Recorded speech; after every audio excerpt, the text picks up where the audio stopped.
జగన్ గారు ఏం చేసిండు ఆంధ్రప్రదేశ్ ముఖ్యమంత్రిగా ఉన్నప్పుడు ప్రగతి భవన్కి వచ్చిండు. ప్రగతి భవన్కి వచ్చినాక ఆ రోజు నేను రాష్ట్ర అధ్యక్షుడిగా ఉన్నా. ఇది ఏందో మొత్తంగా ఆ ఏమన్నాడే ఏదో నామ మాత్రం దాని ఏమంటారు ఫార్మాలిటీ, మర్యాద పూర్వకంగా నన్ను కలవడానికి వచ్చిండు. అంటే ఈ ముఖ్యమంత్రి ఆ ముఖ్యమంత్రి కలవద్దానే, కుట్టాడుకో నానే నా డైలాగ్ ఆ రోజు. కేసీఆర్ కూడా డైలాగ్ నా మీద ఆ రోజు. ఇలా కండ్లమంట వీళ్ళకు. కేసీఆర్ కూడా డైలాగ్ ఆ రోజు. నాకు అనుమానం వచ్చాయి దీనిలో ఏదో జరుగుతుందనండి ఆ రోజు. దీనిలో ఏదో వీళ్ళిద్దరి మధ్య ఏదో జరుగుతుందనక ఇద్దరు కలిసి వచ్చారు. వచ్చినాక ఏమన్నా తెలుసా, బేసిన్లు లేవు, భేషజాలు లేవు, బేసిన్లు లేవు, భేషజాలు లేవు అని చెప్పి కేసీఆర్ సార్ రోజు జలబంధం పేరు మీద ఇద్దరు కలిసి ప్రెస్ మీటింగ్, రెండు చోట్ల నుంచి గోదావరి నీళ్లు పోయో మొత్తం ఇదే. ఆ రోజు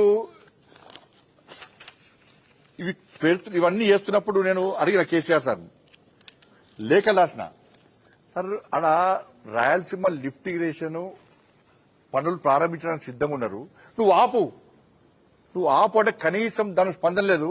ఇలా జగన్ గారేమో ఈడికి వచ్చిండు, ఏడికి ప్రగతి భవన్కి వచ్చిండు. దావతులు ఫుల్ నడిచిన దావతులు. ఇద్దరి మధ్య కాంట్రాక్టర్ డిసైడ్ అయిపోయిండు, పనులు ప్రారంభించాలని చెప్పి ఇద్దరు నిర్ణయించుకున్నారు. టెండర్ ప్రాసెస్ స్టార్ట్ చేసిర్రు. స్టార్ట్ చేశాక కేసీఆర్ సార్ చేసిండు, మళ్ళా రోజక్క దగ్గరికి పోయాడు. పోయి రొయ్యల పులుసు తిన్నాడు. ఇది నేను చెప్పిన ప్రెస్కి చెప్పి రొయ్యల పులుసు చాలా బాగుందని చెప్పి ఆయన అయిపోయాడు. చేపల ఫ్రై తిన్నాడు, పీతల రోస్ట్. రోజక్క ఏం చేసిందంటే ఇక్కడి నుంచి అక్కడ రాక గులాబీ రేకులు వరిచి మన తెలంగాణ బాపుని స్వాగతం పలికింది. కేసీఆర్ కుటుంబానికి పట్టు వస్త్రాలు చెప్పి పెట్టారు. ఫోటోలు ఉన్నాయన్న. కేసీఆర్ సార్ అక్కడ గుళ్ళేసుకొని పూజ చేసి పాప సెంటిమెంట్ ఒక గుళ్ళ పూజ చేసి పెద్దన్న. ఇక దానిలో ఏం చేసినాడా, ఇక డైలాగ్ చూడు, రాయలసీమను రత్నాల సీమగా మారుస్తా, తెలంగాణ జలాలకు అవసరం వస్తే రాయలసీమకు తరలిస్తా, పెద్దన్న పాత్ర పోషిస్తా. ఈడ మాత్రం తెలంగాణకు విలన్, ఆడ మాత్రం పెద్దన్న పాత్ర. ఈయన తెలంగాణ ఉద్యమకారుడు, ఈయనే తెలంగాణను సాధించిన బాపు, తెలంగాణ బాపు ఈయనే.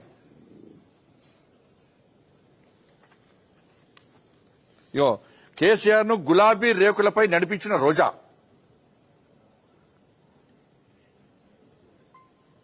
పట్టువాసాలు కవితకు కూడా పట్టువాసాలు పెట్టి కవితకు చెప్పాలి మరి అలా.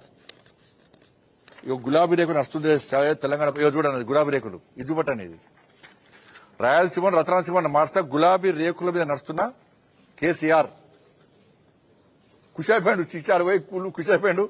ఇక ఊకదమ్ముడు ఉపన్యాసం వచ్చింది. ఇక కవితక కూడా బట్టలు పెట్టారు. ఫోటో చూపట్టన్న, కవితక ఇప్పుడు చూస్తుంది కదా, కవితక కూడా బట్టలు పెట్టారు. ఇప్పుడు కవితక చెప్పాలి ఏం జరిగిందని చెప్పాలి. ఇప్పుడు కేసీఆర్ హయాంలో బీఆర్ఎస్ పార్టీ జరిగిన అవినీతి అక్రమాలను కవితక బయటపడుతున్నది. హ్యాట్స్ ఆఫ్, మేము స్వాగతిస్తున్నాం దాన్ని.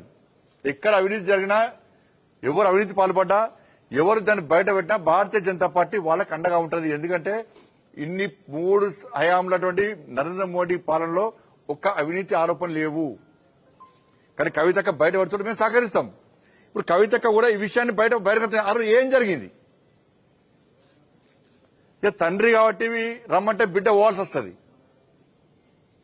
మరి కవితక స్పష్టం చేయాలి. ఇప్పుడు నీ కూడా బట్టలు పెట్టిన రోజు ఈ బట్టలు పెట్టిన ఈ దావత్ వెనుక ఉన్నట్టు మర్మం ఏంది?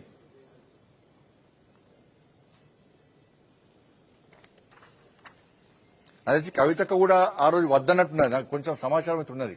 అదే వద్ద దావత్ అదేమద్దు, ఈ చేపల పులుసులు ఈ రొయ్యల పులుసు మా ఇంట్లో పెట్టుకోవచ్చు వద్దన్నట్టు నాకు తెలుసు. మరి కవితకే చెప్పాలి. మరి ఆ రోజు వద్దన్నదా, కవిత కూడా పోదామన్నదా, కవితకే చెప్పాలి. కవిత నమ్మకం ఉంది, ఎందుకంటే బయటపడుతుంది కదా పాపం. ఇప్పుడు అన్ని అవినీతి బయటపడుతుంది కదా.